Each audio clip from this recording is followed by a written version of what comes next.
Hola,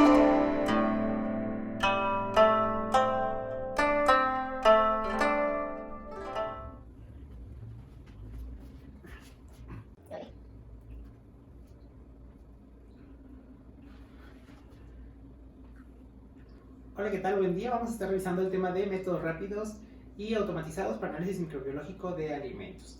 Este es el contenido que vamos a tener durante toda la presentación, y recuerden que en la misma publicación donde obtuvieron acceso al link van a encontrar las diapositivas para que las descarguen y puedan ir siguiendo la presentación junto conmigo. Vamos a iniciar con una pequeña introducción. Nosotros ya sabemos que los microorganismos llegan a los productos y el origen de esos microorganismos es el ambiente, el entorno donde están, las personas que entran en contacto con ellos y demás, es decir, durante la cadena de producción. Y estos pueden ingresar, los microorganismos pueden ingresar durante cualquiera de las etapas, desde la producción primaria, así como pasando por todas las etapas intermedias, incluso ya en los supermercados o en las casas de los consumidores. Y entonces los estudios microbiológicos son muy importantes porque las consecuencias de que algunos de estos microorganismos, sobre todo los que son patógenos, ingresen a los productos, es que haya casos y brotes de enfermedad, lo que afecta a la salud pública, y por otro lado que también se emitan alertas y tengan que hacer retiros de mercado, lo cual afecta económicamente a las empresas. Las alertas los afectan pues porque la marca ya se vio involucrada con algún problema de inocuidad, y bueno, de cierta manera eso les da una desventaja competitiva, pero además tienen que invertir dinero en retirar el producto del mercado. Lo que ya no vendieron también son pérdidas, y en ocasiones hay que pagar dinero extra si ese producto todavía se tiene que destruir y se tiene que disponer del desecho de alguna manera en particular. Por lo tanto, el estudio microbiológico se utiliza tanto por las autoridades como por las empresas para actividades de verificación, para estar revisando que el proceso funcione como debería de funcionar, si hay medidas de control, pues que estas también estén funcionando en las etapas de verificación, y detectar algún posible riesgo emergente. Ahí es donde entran los estudios de laboratorio y su importancia. Hay empresas que tienen sus propios laboratorios dentro de las plantas y ellos mismos están constantemente analizando sus propias muestras, y habrá otros que manden a hacer el servicio por fuera, subcontratado, y se les emitan los resultados algunos días después. Entonces, este análisis microbiológico tiene en alimentos o cualquier tipo de sustrato, de cualquier tipo de muestra, tiene por objetivo estas principales: la detección de patógenos para casos, brotes y alertas, la exposición a fuentes de contaminación, porque a veces no encontramos un microorganismo patógeno, pero sí un indicador, y entonces esos indicadores nos hablan de bajo qué condiciones se produce cualquier producto, obviamente, y las condiciones de almacenamiento, la eficiencia de algunos tratamientos antimicrobianos. Por ejemplo, si yo digo que voy a utilizar un gel antibacterial para destruir tales microorganismos en una superficie, bueno, deberé demostrar que funciona, y para eso puedo emplear el estudio microbiológico. Y también para la predicción de la vida de aquel, calcular cuánto tiempo va a durar en función de la carga microbiana. No sé si está grabado el audio. Sí.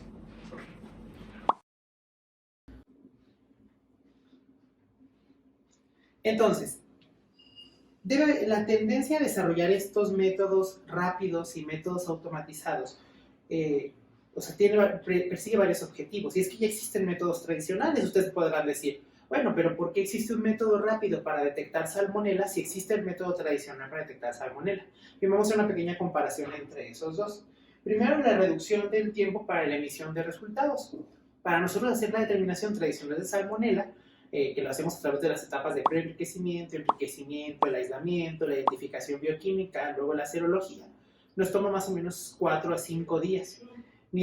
Y bueno, eso ya en tiempos de la industria puede llegar a ser un tiempo que algunos productos no se pueden quedar retenidos esa cantidad, entonces esa cantidad de tiempo, entonces habrá que sacarlos al mercado antes de tener el propio estudio microbiológico. Entonces, uno de los objetivos es la reducción de ese tiempo para la emisión de resultados. Así tenemos métodos rápidos para salmonela que te pueden dar un positivo en 18 o 24 horas. También que sean altamente sensibles y específicos. Esos términos van a estar explicados con más detalle más adelante, y ahí haremos algunas precisiones, pero buscamos que si vamos a tener un método rápido, este sea cuando menos igual de sensible e igual de específico que el tradicional. Incluso si se puede, mejor. También que su desarrollo sea sencillo y con pocos requisitos de material. Mientras menos engorrosa sea una metodología, mientras menos material y menos pasos involucre, bueno, menos son las fuentes de error. Entonces, un método en el que tú tienes que hacer un pipeteo sencillo de un medio de cultivo a otro y el equipo solito hace toda la determinación, es preferible actualmente a uno que tiene muchos pasos y hay que sembrar y requiere mucho de la habilidad de los analistas y que también sean de bajo costo. El bajo costo, si comparamos fríamente cuánto me cuesta analizar algo por el método tradicional contra un método rápido, así fríamente en cuanto a materiales, el método rápido siempre va a parecer un poco más costoso. Sin embargo, no es nada más el enfoque que hay que darle, también hay que revisar los sueldos del personal. Y aunque es triste de cierta manera, pues así es el avance tecnológico. Algunos métodos moleculares, por ejemplo, pueden procesar al mismo tiempo 94 muestras, por ejemplo, para el estudio de Salmonella, 94, 93 muestras simultáneamente, y me tienen un resultado en 24 horas, contra si yo lo hiciera de manera tradicional, procesar esas 93 muestras, a lo mejor yo requeriría, además de los 4 o 5 días, una gran cantidad de personal, ¿no? Y en el laboratorio de inocuidad, de microbiología e inocuidad de alimentos de la Universidad de Guadalajara, donde colaboro en proyectos de investigación, tenemos un equipo molecular para detectar Salmonella y ese nos puede procesar simultáneamente 93 muestras. Y para yo procesar esas 93 yo lo puedo hacer solo, es muy sencillo de utilizar, tiene muy pocos pasos y yo solo puedo hacer el análisis de esas 93 y tengo el resultado muy rápido. Sin embargo, si lo hacemos por el método tradicional, yo no podría terminar, entonces más o menos necesito que me apoyen alumnos de servicio social, los invitamos a acudir a realizar su servicio con nosotros, este tema lo revisamos luego haciendo la publicidad. Pero bueno, pero necesitaría más o menos unos 10, 12 estudiantes que me apoyen para poder procesar todo eso y obtener durante toda una semana los resultados, ¿no? Entonces, si yo, suponiendo que yo les estuviera pagando a esas personas un sueldo, pues al final yo me puedo ahorrar el sueldo de todos ellos, ¿no? Por eso es muy importante que ustedes busquen, más allá de lo que vamos a ver en esta clase, vamos a ver los principios, pero sí que se echen un clavado y busquen cuáles son más de estos métodos rápidos para que los vayan conociendo y al final ustedes puedan ser ese individuo que pueda trabajar, o si ustedes deciden poner sus propios laboratorios, sus propias empresas, vean estas opciones para saber cómo les conviene más, ¿no? El tiempo es dinero y si un método te da los resultados más rápido, puede ser que te convenga hacer esa inversión. Ahora, ¿puedo emplear cualquiera de estos métodos rápidos o automatizados? Miren, cuando un proveedor nos venga a vender un método, siempre nos va a decir que el método es una maravilla, porque ¿quién vende mal, verdad? Entonces, sí, no se duda de ello. Y para que ellos puedan afirmar eso es porque han realizado unos estudios que se llaman estudios de validación. Una validación es un estudio que te ayuda a demostrar que algo sirve para lo que fue diseñado, en su definición más sencilla, ¿no? Entonces, si un método es diseñado para detectar un patógeno en particular, yo a través de una validación demuestro que funciona para eso. Que es igual o mejor que un método tradicional. Y existen diferentes maneras de hacerlo. Tenemos guías de la OASC, que sean más bien internacionales, la OMS, bueno, la FAO, que nos presenta también algunas guías o algunos principios que consideran la validación de métodos. Tenemos también algunos internacionales enfocados a Estados Unidos, que es un importante socio comercial de México. Tenemos guías de validación de FDA y de UDA, por poner unos ejemplos. Y aquí en México tenemos ciertos principios de validación en normas mexicanas y también en varias guías de COFEPRIS, por poner algunos ejemplos, ¿no? Entonces, cuando se llevan a cabo estos protocolos y se demuestra que un método funciona para lo que tendría que funcionar, es decir, igual que el método tradicional detecta tal microorganismo, se puede decir que está validado. Sin embargo, aquí se nos presenta un problema. Y es que todos estos métodos me van a ayudar, o vamos a hacer la validación en ciertas matrices, es decir, en un tipo de muestra en particular. Y si yo digo, yo voy a hacer mi validación, la leo, y yo me fijo que este método fue validado para, a lo mejor, alimentos. Pensemos, comida para perro. Yo ahí demuestro que comida para perros sí sirve para detectar salmonella. Sin embargo, si yo no vendo comida para perro, pues yo tendré que hacer mi propia validación porque ahí no está evaluado. Algunos métodos pueden tener inhibición por otras matrices. Yo tengo que evaluar que primero funciona en lo que yo lo voy a utilizar. Si la validación está hecha en eso, pues ya la hice. Pero si no, yo tengo que correr unos estudios internos, igual a lo mejor ya no tan extensos, pero sí para verificar que sigue funcionando, hacer mis propias validaciones con las matrices que yo voy a tener frecuentemente. Si soy una empresa, pues con mis productos. Si soy un laboratorio de análisis externos, pues con los productos que frecuentemente se manejan en la región y que yo voy a estar analizando lo más probable.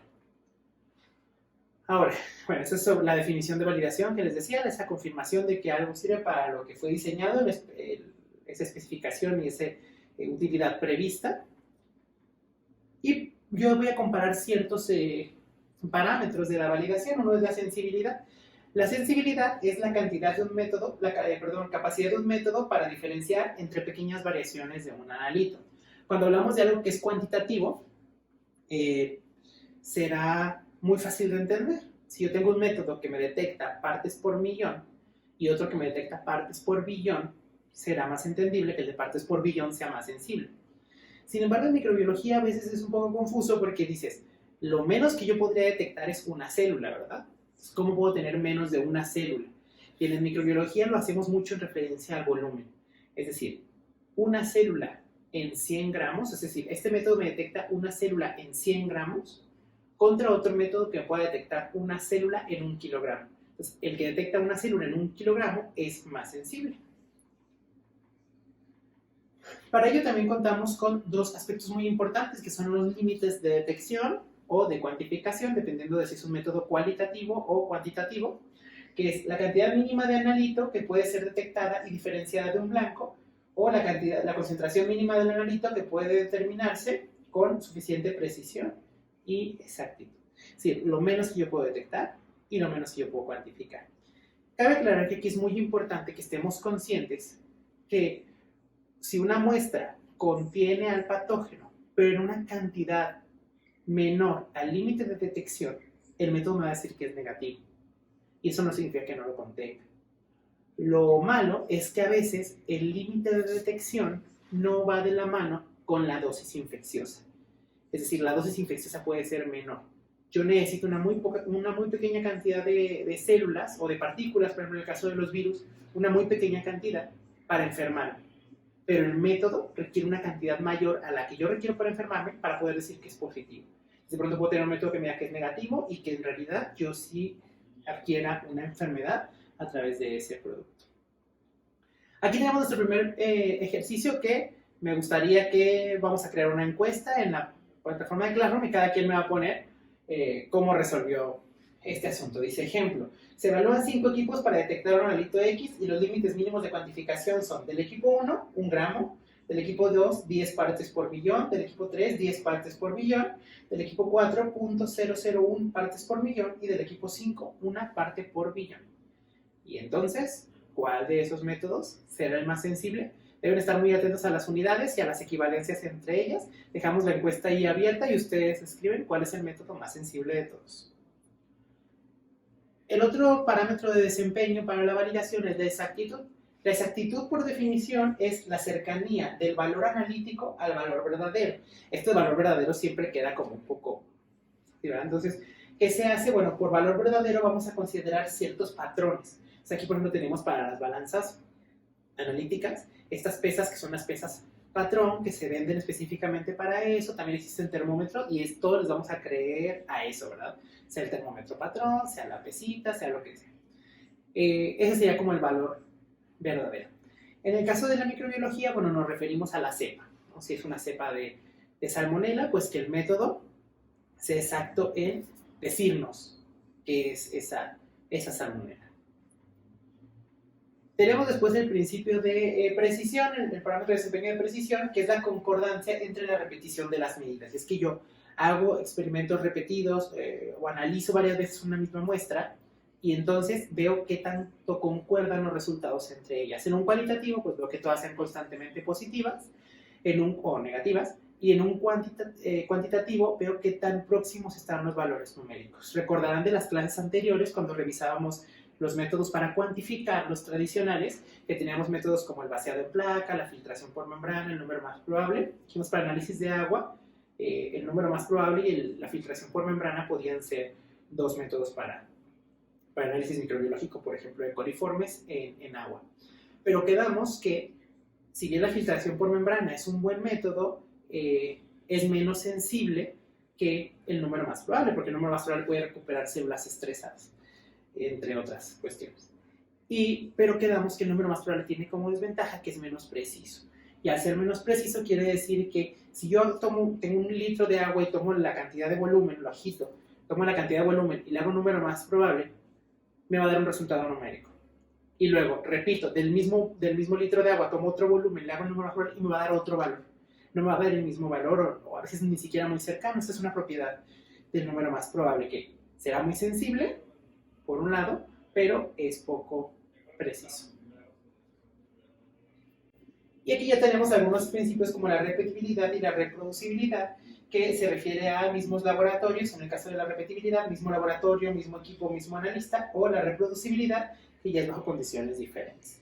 Fíjense que hay algunos protocolos, como los protocolos de la AOAC, para llevar a cabo las validaciones, son muy interesantes, porque cuando uno va a participar en una validación de este tipo, tú vas a validar un método analítico, se invita a varios laboratorios en el mundo de manera simultánea, se les entregan unos paquetes con muestras a ciegas, tú no sabes lo que hay. Bueno, a veces sí sabes lo que hay, porque pues ves, ¿no? Que te llegó una manzana, pues, te llegó una, no sé, granola o un cereal, pues si ves, te llega un polvo y tú no sabes bien qué es, y te llega cierto número de muestras y te dice cómo debes procesarlas, tú las procesas, haces el método analítico con las indicaciones que ellos te dan y tú reportas positivo, negativo.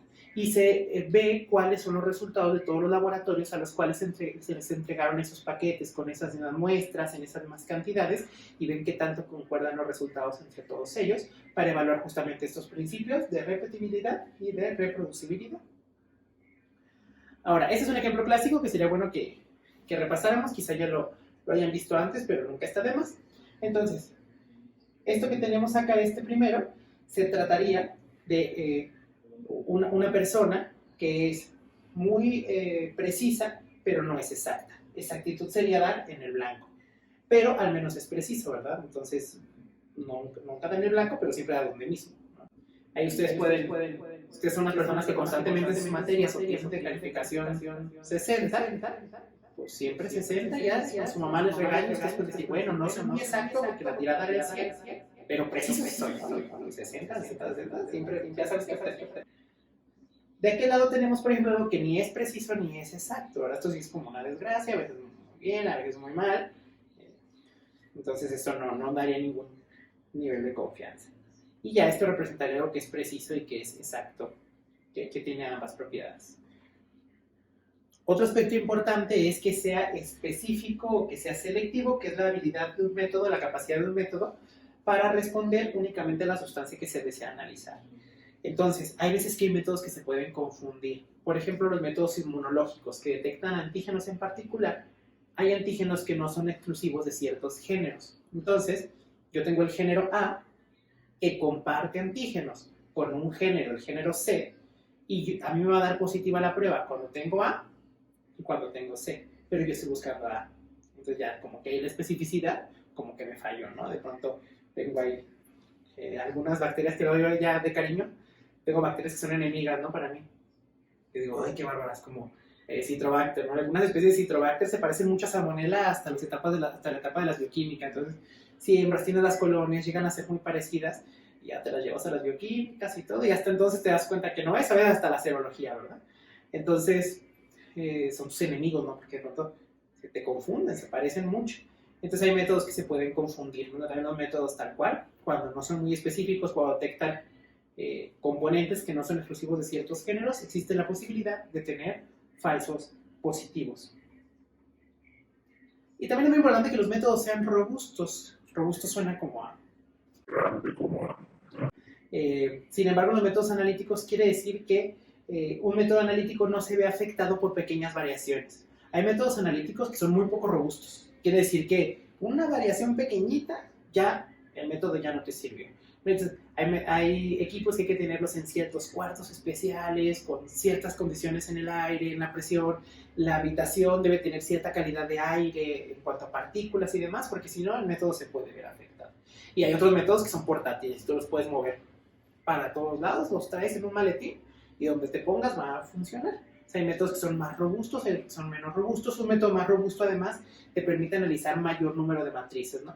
Hay métodos que sirven nada más para detectar un patógeno en, no sé, leche. Y nomás detectan en leche y ya tú, no es leche y ya no sirve. Entonces es un método menos robusto.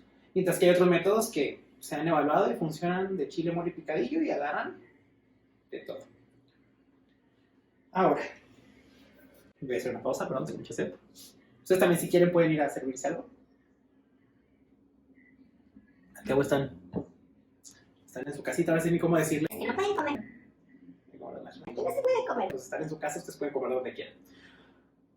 Ay, no, me los imagino luego como todos acostados ahí viendo el video, qué padre. Y yo aquí. Bueno, entonces, los métodos rápidos, miren, la verdad es que hay una diversidad, ¿no? Hay una diversidad de métodos rápidos de muchos tipos diferentes. Todo el tiempo salen métodos nuevos. Sin embargo, sí hay cierta manera de agruparlos como en 3 principales tipos de, y ya de ahí toda una variante que se imaginen es la que se va a desprender. Entonces, los métodos analíticos pueden detectarnos algunos de estos componentes. Un método analítico puede estar enfocado a detectar enzimas o más que las enzimas, la actividad de esas enzimas, es decir, cierta actividad catabólica a lo mejor, o pueden detectar componentes físicos de los microorganismos. Estamos hablando, por ejemplo, de exotoxinas, antígenos flagelares, antígenos somáticos, antígenos de las cápsulas a lo mejor, o también pueden detectar el material genético, directamente ADN o ARN. En bacterias el ARN es un poco más complicado por el hecho de que la transcripción y la traducción van a ocurrir o más bien van a ocurrir simultáneamente, entonces el ARN tiene una vida media muy cortita, pero el ADN sí se detecta tanto en bacterias como en células eucariotas. Y podemos clasificar en función de estos métodos en 3 principales. Tenemos los métodos por cultivo, que serían los que detectan esta actividad enzimática, los inmunológicos, que son los que suelen detectar los componentes, los antígenos o las exotoxinas, y los métodos moleculares, que son los que van a detectar el material genético. Entonces, clasificados de esta manera, los métodos por cultivo se basan en el crecimiento de las bacterias de los medios, y hay una diferenciación por esa actividad enzimática. Los inmunológicos detectan los componentes físicos y los moleculares la detección. Miren, ustedes ya como estudiantes universitarios podrán explicar esto siempre en estos términos, pero cuando ustedes pongan su laboratorio o trabajen en un laboratorio y de pronto tengan un cliente que va a requerir un estudio microbiológico, él quizá no tenga la formación que ustedes tengan. Y es muy importante que ustedes sí tengan la capacidad para explicarle y para darle a entender estas diferencias sin ser tan técnicos, porque al final podrían no entenderlas, ¿verdad? Y no sería justo, no tomarían una decisión fundamental. Les voy a poner un ejemplo que les puede ayudar a explicar esto un poco de una manera más sencilla. Si se fijan los métodos por cultivo, yo siempre les digo, en comparación de estos 3, es como cuando uno está tratando de encontrar el amor. Está tratando de encontrar ahí a su media naranja. Entonces, un método por cultivo, o encontrarlo así, sería como cuando uno se busca la pareja por cómo se ve, ¿no? Se ve como que podría ser mi esposa, se ve como que podría ser mi esposo, entonces lo escojo. Es una manera. ¿Se pueden equivocar? Pues sí, bastante, ya les habrá pasado. Ya están llorando en su casa. Luego, tenemos los métodos, y así son los cultivos, porque en realidad es como la bacteria se ve, como se ven las colonias, como se ven las bioquímicas, y uno en función de cómo se ve, decide si es o no es. Luego, los métodos inmunológicos es como si nosotros eligiéramos a la pareja por lo que tiene, ¿no? Este se ve que podría ser mi marido, este se ve que podría ser mi esposa, porque tiene una casota, porque tiene un cochezazo. Yo distingo a los posibles candidatos de las que no, porque, pues, dónde trabajan, cuánto ganan. Entonces, en los microorganismos es así, funciona como en función de lo que tengan, cierta estructura superficial, cierta estructura de los flagelos. Si no la tienen, el método me va a decir que no es. ¿Se pueden equivocar? Sí, definitivamente también se pueden equivocar en escoger a la persona, ¿verdad? Y por último tenemos los métodos moleculares. El método molecular sería como encontrar a la pareja por lo que tiene en el alma, por lo que ya por dentro, eso que no tiene. Si nosotros pudiéramos, imagínense, ¿verdad? Entonces, un método molecular detectaría eso. Entonces, los métodos moleculares son los que, mientras se lleven a cabo bien y se tengan los controles, son los que menos se equivocan. Actualmente tenemos una diversidad de métodos moleculares que nos hacen saber que es más sensible, que es más específico que un método por cultivo o un inmunoensayo. Es para que más o menos ahí se haga como la comparación que les decía. Entonces, al final sí, pero también suelen ser más costosos, no todos los laboratorios cuentan con los equipos para hacerlos, etc. No siempre habrá una comparación ahí que tenemos que hacer. Ahora, vamos a poner algunos ejemplos de métodos rápidos para que entendamos, no, de algunos, así, como de los que existen en el mercado, pero la diversidad es mucha más grande que la que yo les voy a presentar aquí. Por eso les digo que sería bueno que buscáramos más de ellos. Los métodos rápidos basados en cultivo, dijimos, es el crecimiento de los microorganismos. Unos ejemplos clásicos son los métodos cromogénicos. Un medio cromogénico es aquel que me ayuda a distinguir a las bacterias por cómo crecen en los medios de cultivo y lo hacen de manera muy rápida, ¿no? Les decía yo que Citrobacter es mi enemigo porque se confunde con Salmonella, pues sería un cromogénico, ¿no? Salmonella crecerá como de color verde claro, mientras que Citrobacter está de ese color morado o más intenso, ¿no? Como café, pues, casi café. Entonces, acá tenemos, por ejemplo, este cromogénico que de una vez, de un jalón, me distingue E. coli de coliformes. Acá, por ejemplo, tenemos este mismo E. coli coliformes. Yo puedo hacer un recuento directito desde un inicio sin hacer toda la confirmación. Yo ya puedo hacer desde un inicio el recuento de saber cuáles son E. coli y cuáles son coliformes. Ya por algún protocolo interno podré llevar a cabo una confirmación de algunas colonias, pero en general los métodos funcionan bastante bien. Y tenemos, por ejemplo, miren con toda la diversidad de bacterias. Aquí está E. coli, Klebsiella, Proteus, Enterobacter, Staphylococcus, S. aureus, todos los que crecen aquí, vean cómo cada uno va creciendo de un color diferente.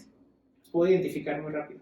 De este lado tenemos, por ejemplo, al medio cromogénico para Cándida, donde crece Cándida como tal, la levadura, pero cada una de las especies, incluso aquí, va a crecer de un color diferente.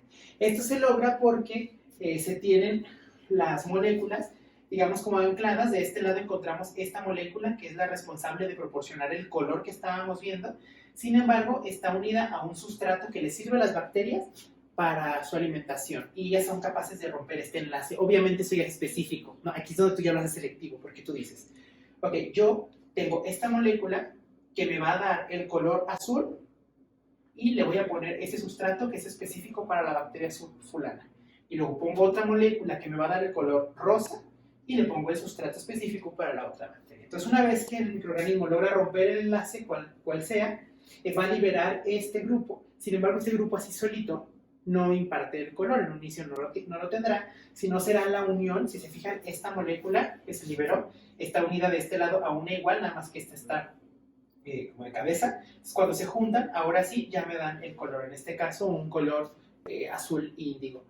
Entonces, así es como yo logro, ¿no? Se empiezan a romper, se empiezan a liberar estas, y entonces se empieza a formar el color ahí donde están las bacterias y yo ya veo un crecimiento con un color en particular.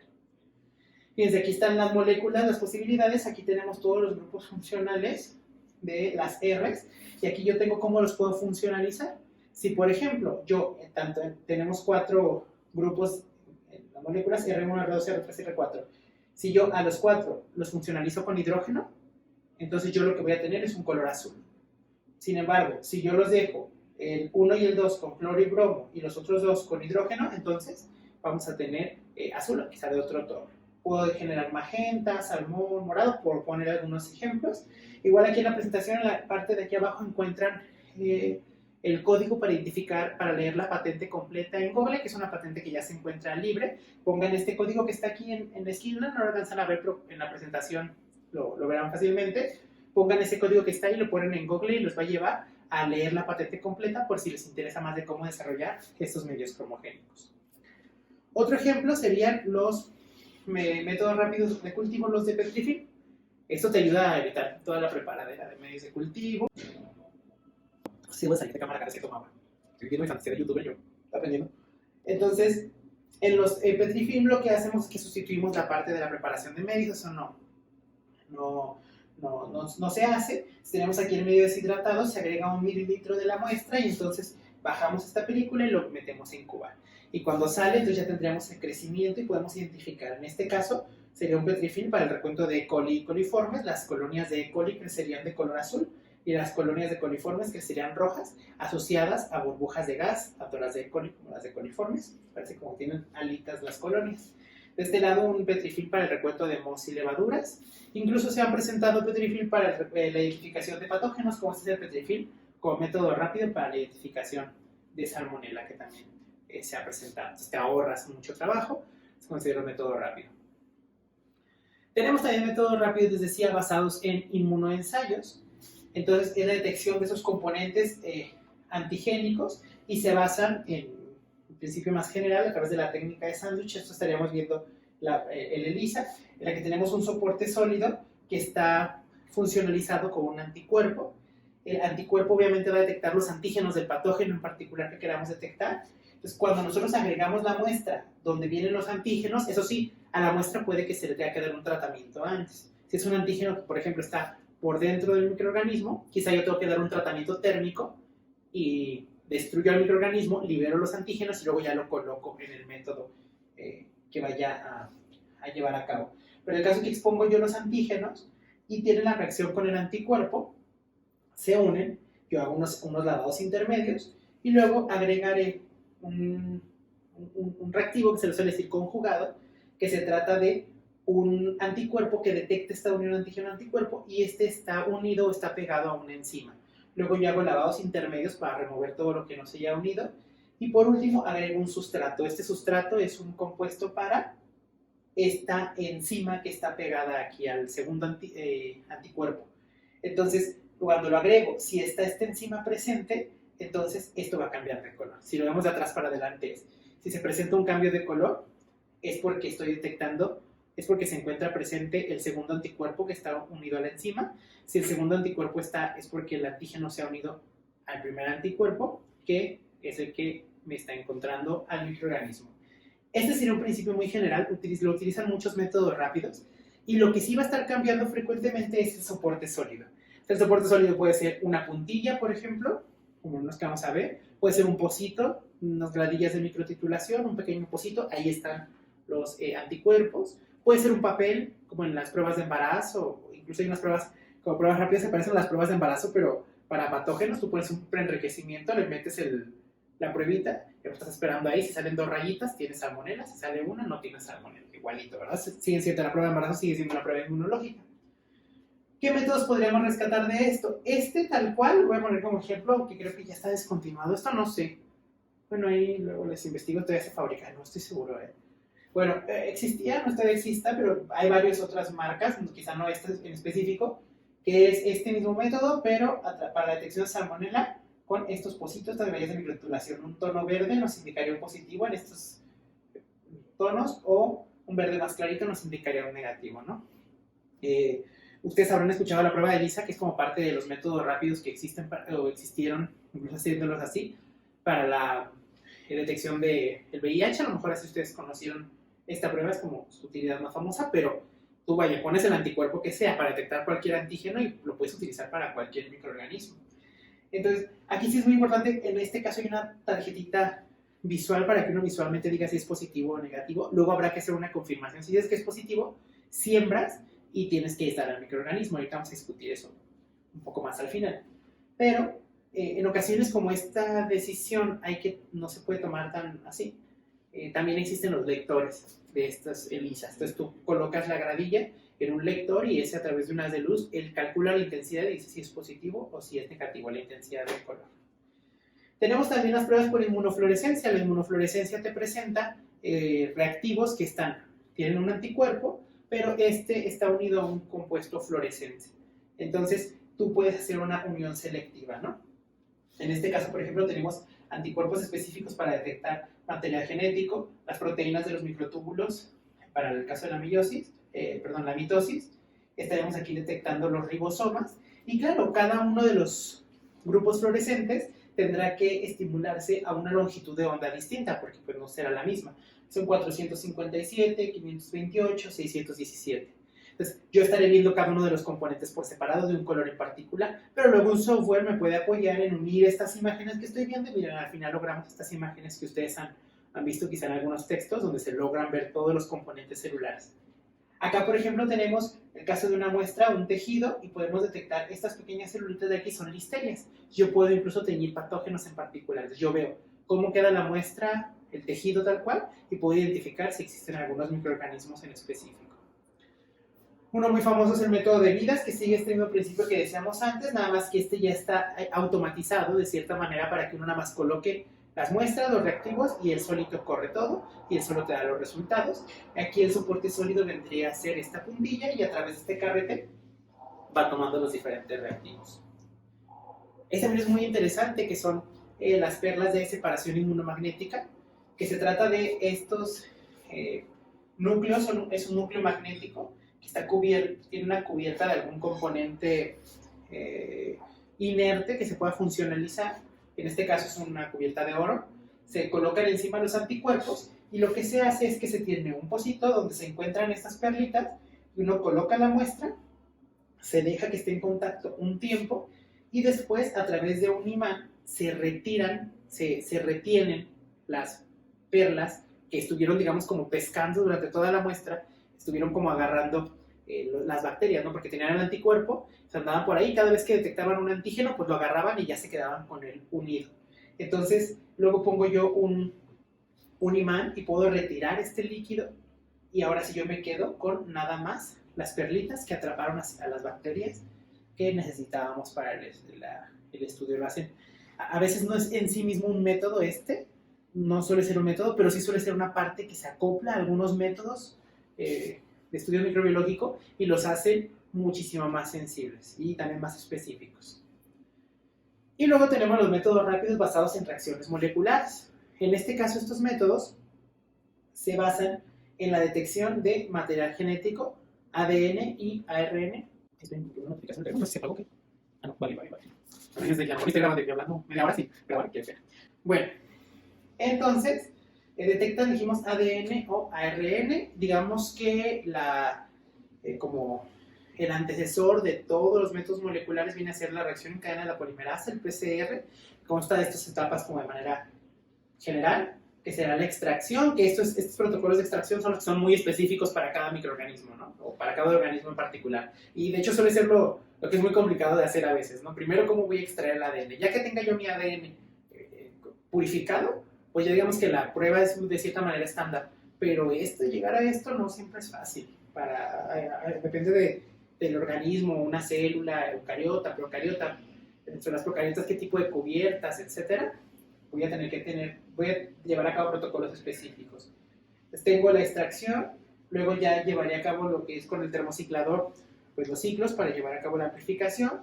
Luego a través de la electroforesis puedo hacer la separación para poder ver las bandas. Luego puedo utilizar un transiluminador para poder observar al final las bandas que he teñido, ¿no? Y ya puedo detectar un positivo en función de que se encuentre cierta banda en específico, de cierto tamaño, a una altura en particular del gel, y yo diría es positivo. Este sería como, no es un método rápido tal cual, nada más estamos retomando los pasos, pero si fijen ya se requieren ciertos equipos y demás para llevar a cabo estas pruebas. Pero sí hay métodos moleculares basados en esto. Por poner un ejemplo, está el método de Molecular Detection System de 3M, que nos ayuda a detectar Salmonella, E. coli 157, Listeria spp, Listeria monocytogenes, y creo que ya está en desarrollo, la verdad, no sé si ya salió, el de Campylobacter. Fijan, aquí lo que tenemos este es el equipo que me ayuda a leer la reacción, y acá tenemos los reactivos que utilizo para cada uno de los microorganismos, y bueno, todo lo que se requiere para llevar a cabo la prueba, la computadora, pues esa parte, ¿no? Esto es que yo les digo que manejamos aquí en el laboratorio de inocuidad, inocuidad de alimentos, y es muy cómodo, la verdad, porque son pocos pasos. De hecho, esto que estamos viendo aquí es como una versión anterior, todavía sale una versión más nueva que le dicen MDS2, que todavía recorta estos pasos y ahora tienes que hacer menos, ¿no? Pero tiene unos indicadores para equivocarte, unos indicadores visuales para equivocarte menos en los tubos de lisis, etc. Pero consta de manera general en que yo hago, lamentablemente no podemos llevar a cabo la práctica por la situación en la que estamos ahora, pero sí se están planeando para en junio llevar a cabo algunas prácticas. Yo les adelantaré eso cuando se tenga ya claridad de las fechas, pero bueno, ahí sería más fácil. Les explico ahorita de manera general. Colocamos la muestra en unos tubos que se llaman tubos de lisis, que yo tengo que romper a las células para liberar el material genético. Los tubos de lisis las coloco, las células, liberamos el material genético y después yo lo coloco en aquí en estos equipos vienen los reactivos, los tubitos de reacción, y ahí coloco la extracción esta que estoy haciendo, y también tengo unos que se llaman controles de matriz. Eso es muy interesante porque un control de matriz que ellos ponen es un tubo que ya contiene el material genético del microorganismo o un indicador de eso, y ese tubo me tiene que dar una reacción positiva y antes de cierto tiempo. Si en ese tubo, en el control de matriz, me sale que la reacción es negativa o no se da antes de cierto tiempo, por decir los primeros 15, 20 minutos, entonces la muestra tiene algo que no permite que la reacción se lleve a cabo y el equipo ya me alerta. ¿sabes qué? No te puedo dar un resultado confiable porque yo no sé si tiene o no tiene el patógeno, porque la muestra tiene algo que me está retrasando o me está inhibiendo por completo la reacción. Se llevan a cabo estas pruebas, ahí uno lo coloca dentro del equipo y ya uno está monitoreando en tiempo real cómo se van formando unas curvas por una reacción que ahorita vamos a revisar. Entonces yo sé, digamos, casi en tiempo real, a partir de los 15 minutos yo ya puedo saber si tengo un positivo, lo cual en la industria es muy bueno. La prueba creo que dura 75, 90 minutos y ya tendría yo el resultado. Entonces, esto funciona de una manera muy interesante.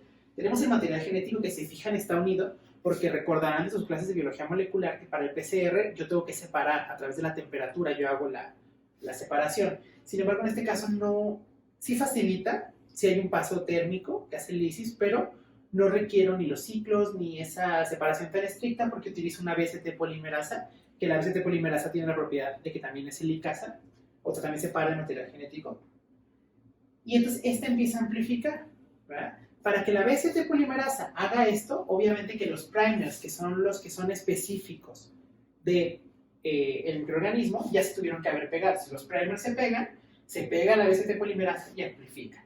Acá esta reacción sí es una reacción más general, pero lo interesante de este equipo, para que vean como una estrategia diferente a los productos de la propia amplificación, es que cuando algo se está amplificando, libera unos iones que son los iones pirofosfato, que se liberan de la incorporación de los nucleótidos que están trifosfatados. Se liberan los iones pirofosfato y junto con un reactivo que se llama APS y la ATP sulfurilasa se va a formar ATP. Y yo si esto lo acoplo a con un sustrato que se llama luciferina y una enzima que se llama luciferasa termoestable, que su función involucra la necesidad de tener ATP. Entonces, tengo la enzima, tengo el ATP que se me formó de aquí, y entonces tengo la reacción a oxiluciferina, que es una reacción de luz. El equipo me detecta luz. Si se forma luz dentro del tubo, entonces yo tengo un positivo. Si lo vemos de atrás para adelante, si tengo luz, es porque el reactivo luciferina se oxidó a oxiluciferina. Si el reactivo se oxidó, es porque la luciferasa termoestable está funcionando. Si la luciferasa termoestable está funcionando, es porque hay ATP. Si hay ATP, es porque el ATP se formó, y si el ATP se formó, es porque había iones pirofosfato para formarlo. ¿Se fijan? Es interesante. Si hay iones pirofosfato para formarlo, es que se está llevando a cabo una amplificación. No me espero a que la amplificación se complete, sino que desde un inicio yo puedo detectar un positivo. Y ya el equipo nada más me grafica luz. Entonces ya tengo esto como positivo y aquel como negativo. Las conclusiones son muy importantes. La primera que les quiero decir, que igual no va a estar listada aquí, es que actualmente y de manera legal, los métodos tradicionales siguen siendo el que se llama como estándar de oro. Es decir, de manera legal, yo voy a tener que confirmar con un tradicional. Esto es interesante porque algunas empresas luego tienen este fenómeno en el que cuando exportan, por ejemplo, un producto a Estados Unidos, lo mandan y en fronteras se les hacen pruebas microbiológicas. Se suelen emplear métodos rápidos porque procesan muchas muestras. Entonces, les hacen un método rápido, molecular, por ejemplo, y el método dice positivo, pero no les dicen todavía que es positivo, sino que les suelen reportar presunto positivo, ¿no? Y ahí están las empresas luego contactando a profesores en la universidad diciendo, oiga, ¿por qué me están diciendo que es presunto positivo y que me van a dar una confirmación? ¿Por qué no me dicen todavía? Es porque un método rápido ha dado positivo.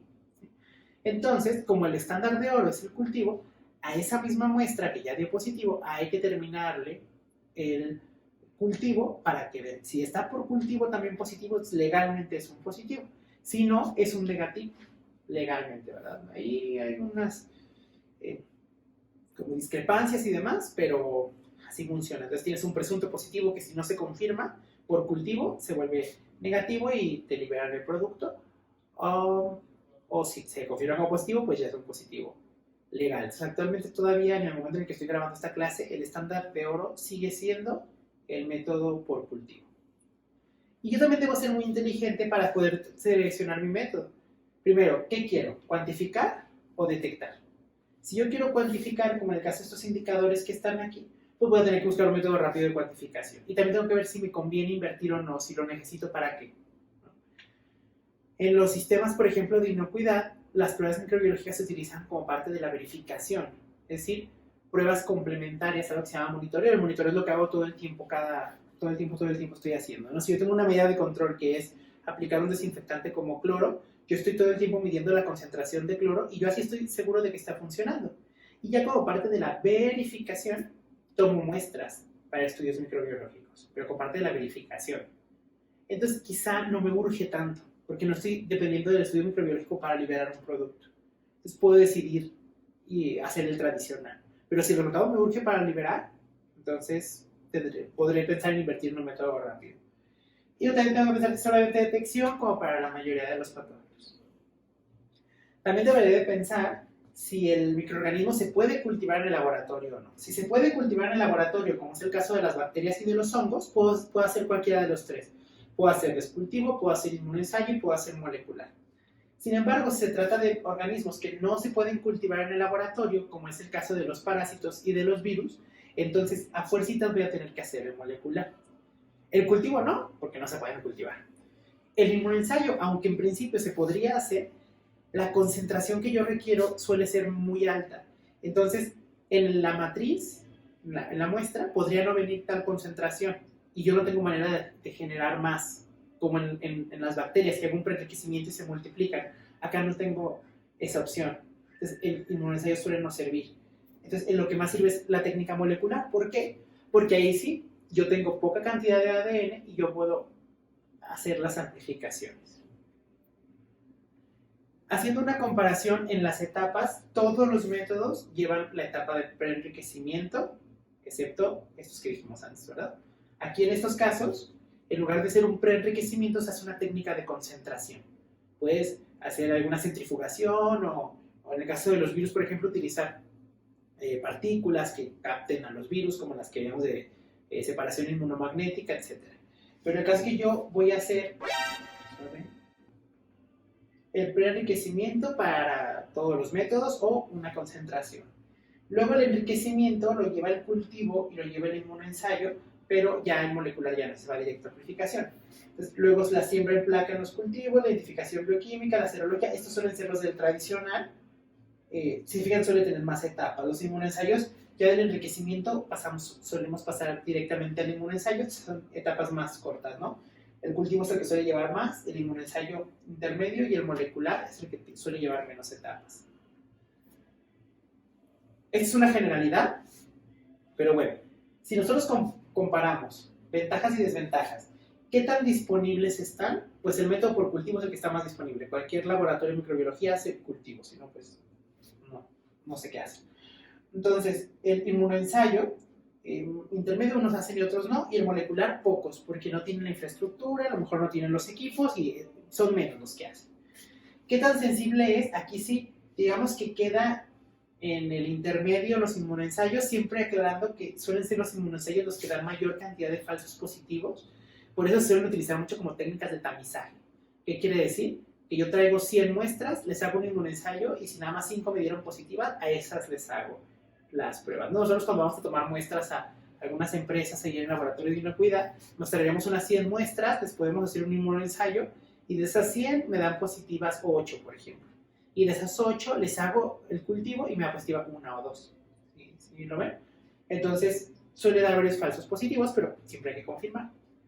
En cuanto a el cultivo, se ha demostrado que suelen ser los menos sensibles, los menos específicos y los que más tiempo llevan para hacer los estudios. Por el lado del molecular, se ha demostrado que pueden llegar a ser más sensibles, más específicos y que suelen llevar menos tiempo para emitir un resultado. En la cuestión de costos, el cultivo suele ser más barato, el inmunoensayo intermedio y el molecular suele ser el más costoso. Pero ya dijimos, en función de qué tanto me urge, ¿no? Por la urgencia, pues ni es tan costoso. Bien, espero que les haya sido de interés la clase, que hayan aprendido mucho y pueden encontrar también en la plataforma de Classroom algunas tareas que vamos a hacer con respecto a estos métodos. Vamos a revisar un artículo que estaremos checando la siguiente semana y vamos a hacer una tabla comparativa. Vamos a leer las fichas técnicas de algunos métodos rápidos para que conozcan la mayor cantidad de ellos. También vamos a revisar algunos videos en YouTube sobre cómo utilizar algunos de estos, como el Petrifilm y el MDS, con toda la metodología.